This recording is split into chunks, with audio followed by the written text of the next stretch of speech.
Bonjour et bienvenue dans cette vidéo pour apprendre à dessiner spécial Noël. Dans les 3 premières vidéos, on a dessiné ensemble des animaux, de la bouffe, des objets. Déjà 30 dessins, ça va vite. Et vu qu'on est à quelques heures des fêtes ou que c'est déjà passé vu que j'ai une organisation de merde et que je suis sûrement très en retard, je vous ai trouvé 10 nouveaux petits dessins parfaitement dans le thème. Il y a vraiment plein de choses à dessiner en rapport avec Noël. On est parti!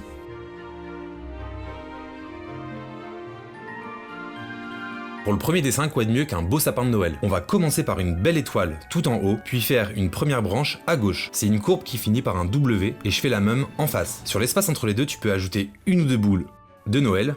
Oh, c'est rigolo. Ça suffit. Puis un arc de cercle pour faire la guirlande. Les ampoules, tu peux les dessiner comme les premières boules. Ensuite, je vais répéter l'opération pour l'étage du dessous. Je vais juste le faire plus grand et plus large car le sapin doit former une sorte de triangle. Vu qu'il y a plus de place, je mets un peu plus de déco aussi et je peux maintenant faire le troisième étage que je vais relier avec des pointes qui partent du centre vers l'extérieur. J'ajoute quelques traits pour le motif des décorations. Maintenant, je peux terminer le sapin en dessinant le tronc. Donc pour ça, c'est tout simple, 2 traits verticaux avec un peu d'herbe en dessous et dans le tronc, j'ajoute d'autres traits de différentes hauteurs pour faire l'écorce. Et vu que j'aime vraiment rendre mignon tout ce que je dessine, je lui mets un petit visage en plein milieu. Quelques petites hachures pour créer des ombres et c'est parfait. Pour le deuxième dessin, on va partir sur un bonhomme de neige. Je commence par sa tête avec un grand cercle que je ne vais pas terminer une fois en haut, car je vais ajouter un autre petit cercle pour faire un chapeau. Je termine d'abord la tête avec un trait un peu plus horizontal, et je case juste ici une petite écharpe. Je peux maintenant continuer le chapeau en dessinant un grand U, et je lui ajoute 3 courbes à l'intérieur. Des petits pompons au bout de l'écharpe, et je la complète autour de son cou. La partie la plus importante maintenant, la carotte pour le nez. C'est le gros cliché des bonhommes de neige, mais moi, perso, j'avais jamais de carotte sous la main quand j'en construisais un. Une petite bouche en forme de saucisse pour le sourire, et 2 grands yeux avec un petit reflet à l'intérieur. Pour le corps, je dessine un seul grand cercle que je ne termine pas à droite pour laisser de la place à un bout de bois qui va lui servir de bras. Je varie un peu leur forme. À droite, je lui ai mis 2 branches, et à gauche, ça sera 3. 2 petits boutons sur le ventre, et pour les derniers détails, une ombre sous son corps, quelques hachures du même côté que l'ombre pour ajouter du relief, et 2 petits ronds sur les pommettes. Bon, il fait un peu froid ici, on va partir se réchauffer. Et pour ça, je vous propose un chocolat chaud, un peu dans le style Ned Flanders qui a l'air tellement bon. Je commence par un grand cercle assez aplati, comme si je dessinais une assiette. Le même cercle, mais plus petit à l'intérieur. Je les termine pas en haut car on va placer pas mal de choses. Les 2 côtés de la tasse et un grand arc de cercle pour le dessous. Pour lui ajouter un peu de stabilité, un dernier trait pour le support. À droite de la tasse, je lui ajoute sa anse et un tout petit peu de noir pour donner de l'ombre à la poignée. Et maintenant, le plus intéressant, le contenu. Je vais ajouter des marshmallows, donc pour ça, je dessine des petits carrés arrondis et pour leur donner cette impression de flotter sur le chocolat, des mini courbes sur le bas de chaque carré. Un bonbon assez cliché de Noël, c'est le sucre d'orge. Vous savez l'espèce de canne rayée blanche et rouge, donc j'en ajoute un dans la tasse, avec des motifs en diagonale. Pour finir, la chantilly. Bon, le challenge c'est de pas la faire ressembler à un caca, et là...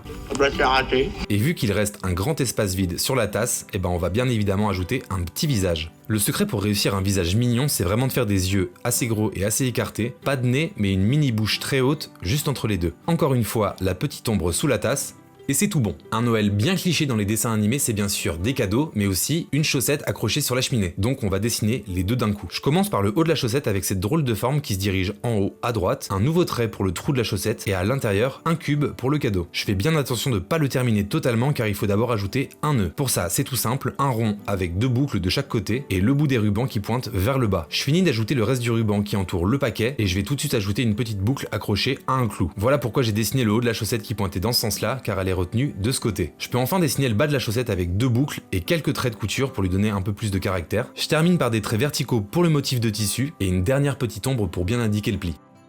Pour le 5e dessin, je te propose un mix de plusieurs objets qui font bien Noël. On va commencer par un beau nœud, pour ça un rond en plein milieu de la feuille, 2 boucles à gauche et à droite, et je finis par les 2 rubans du bas avec 2 pointes au bout. Pour un peu plus de détails, je le complète avec quelques petits traits qui vont bien marquer les plis du ruban. Juste en dessous, je vais dessiner des cloches, donc je commence par les côtés avec des courbes qui vont d'abord vers l'intérieur, puis repartent vers l'extérieur, et un grand cercle étiré pour le bas. Je lui ajoute la boule à l'intérieur qui lui permet de sonner, et je vais en dessiner une autre à droite, donc même chose mais vers l'autre sens. Pour finir, on va ajouter des feuilles de houx. Tu dessines une feuille très pointue, un trait qui la sépare en deux, et d'autres petits traits qui se dirigent vers les pointes. Encore une ombre, celle-là elle est vraiment pas utile car on dirait vraiment que l'objet flotte en l'air, mais je peux pas m'en empêcher. Et voilà. Bon, on en est déjà à la moitié de la vidéo, on n'a toujours pas dessiné le plus important. Le Père Noël? La dinde. Je vais commencer par dessiner un grand plat, et tout autour de la dinde, on va disposer d'autres aliments. Donc je fais une première boule pour faire une petite patate ou un truc du genre. Je dessine déjà le haut de la dinde, que je vais arrêter ici car je vais dessiner plus tard la cuisse. Je continue d'ajouter mes autres ingrédients avec d'autres patates, des petites feuilles d'aromates, et cette drôle de forme ici, ça va être son aile. Ici, des mini champignons, encore des feuilles, et je fais une grande forme ronde un peu pointue au bout, et je peux finalement ajouter l'os de la cuisse. La deuxième cuisse, juste derrière, le dessous de l'assiette, le trait qui sépare la dinde en deux qui lui fait définitivement ressembler à un cul et des petits points pour la texture de la viande. Et voilà. Maintenant, si je vous dis traîneau, vous pensez au Père Noël? Aux rennes, bien sûr. Et oui, comment pourrions-nous recevoir nos cadeaux sans cet animal formidable qui tire le traîneau à travers toute la planète? Et comme pour quasiment tous les animaux que je dessine, je commence par un grand cercle, je lui laisse 2 petits espaces en haut pour ajouter les bois, je leur donne vraiment un aspect assez arrondi avec plusieurs bois qui partent du bois principal, je dessine le deuxième un peu à l'identique et je poursuis avec les oreilles. Un petit nez tout noir en plein milieu du cercle, la bouche en forme de W et 2 petites billes pour les yeux. Pour le corps, un petit quart de cercle et des pattes en forme de U.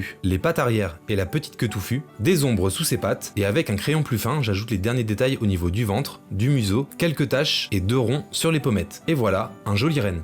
Allez, pour le 8e dessin, on arrête les blagues, je vous ai assez fait patienter. Il a un bonnet, il fabrique des jouets dans une usine, c'est bien sûr le lutin du Père Noël. Et oui, pendant que le gros Barbus la coule douce toute l'année, il y en a qui bossent pour produire tous les jouets à temps. Donc on va commencer par un genre de gros bocal à poisson rouge pour faire la tête, des petites mèches de cheveux à l'intérieur, de grandes billes pour les yeux et un joli sourire. Des petites oreilles pointues, je continue avec le bas du bonnet et on va le faire partir en pointe vers la droite avec un joli pompon. Je poursuis avec un nœud papillon et pour le corps, on va faire simple, 2 parenthèses et on trace une petite forme rectangulaire entre les deux pour dévoiler les 2 jambes. Une ceinture, 2 petits boutons et on va le dessiner avec les bras écartés en mode bienvenue ou alors gros câlin. On termine les détails et le lutin, c'est fait. Passons enfin au Père Noël. Je vous ai fait des blagues tout à l'heure mais c'est peut-être parce que j'ai vraiment galéré à le faire celui-là. J'ai fait 2 dessins qui m'ont vraiment pas plu donc j'ai essayé de le repousser au maximum mais faut y aller. Je commence par son bonnet, donc je dessine une forme de saucisse et comme le lutin, une pointe qui part vers la droite avec un pompon tout rond. Je continue avec 2 gros yeux et un petit nez tout rond, une belle moustache que je peux relier avec 2 traits jusqu'au bord du bonnet, une barbe en forme de nuage, un sourire et 2 gros sourcils en rectangle tout blanc. J'enchaîne avec la boucle de la ceinture et je poursuis avec son ventre. À droite, je ne finis pas la ceinture car je vais placer son bras, je le fais assez petit avec un gant au bout. Et quand je vous ai dit que tout à l'heure le résultat de mes premiers Père Noël me plaisait pas, bah je pense que c'était à cause de ses jambes que j'arrivais pas à faire. Donc une petite solution bien pratique, on va le mettre dans une cheminée. Je trace un grand rectangle, un autre plus petit qui part vers le bas. Je peux maintenant dessiner le bas de son costume et ensuite je termine la cheminée et pour faire des briques, c'est tout simple, tu traces d'abord des lignes horizontales et les briques doivent être décalées un étage sur 2. Le deuxième bras qui nous fait coucou et voilà pour le Père Noël. Dernier dessin de cette vidéo, on va dessiner un petit biscuit. Vous êtes ça bon!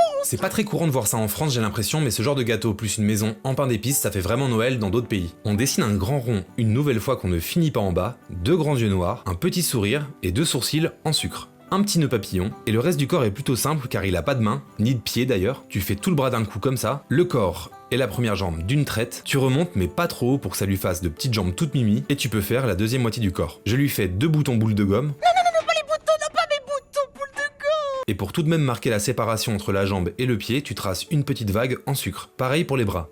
Quelques détails pour finir avec des ombres sous les pieds, des petites pommettes et des hachures pour le relief. Et notre 10e dessin est terminé. Et voilà, cette vidéo spéciale Noël touche à sa fin. Un grand merci à ceux qui l'ont regardé jusqu'au bout, vous êtes les meilleurs. Si ça vous a plu, n'oubliez pas de liker la vidéo et de la partager, par exemple à vos amis qui dessinent encore des bonhommes bâtons. D'ici là, je vous donne rendez-vous comme d'habitude sur mon Instagram, car c'est ici que je suis le plus actif. Je vous souhaite de joyeuses fêtes, profitez bien de vos proches et on se retrouve en 2026. Ciao!